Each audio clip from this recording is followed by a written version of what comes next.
अस्सलाम वालेकुम दोस्तों, उम्मीद क्या तो तव्हां सब दोस्त ठीक हूंदो, मज़े में हूंदो।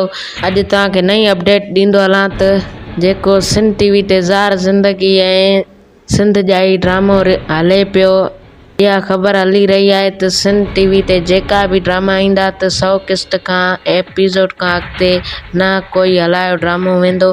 100 एपिसोड खां अॻिते कोई बि ड्रामो सिंध टीवी ते न हलायो वेंदो। इहा केतिरो ड्रामो ज़ार ज़िंदगी ड्रामो केतिरो फेमस थी वियो आहे ऐं केतिरो बहितरीनु ड्रामो आहे।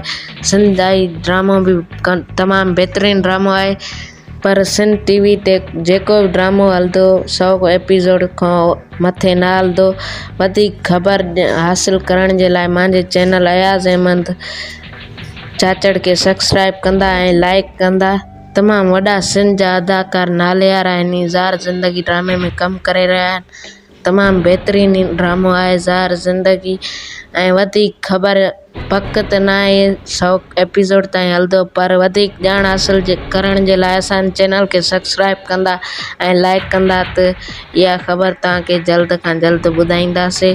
ऐं मीरा ऐं रबन जी शादी थींदी या न, इहो कमेंट में ज़रूरु ॿुधाईंदा त वरी अॻिले वीडियो में तव्हांखे ज़रूरु ॿुधाईंदासीं थींदी या न।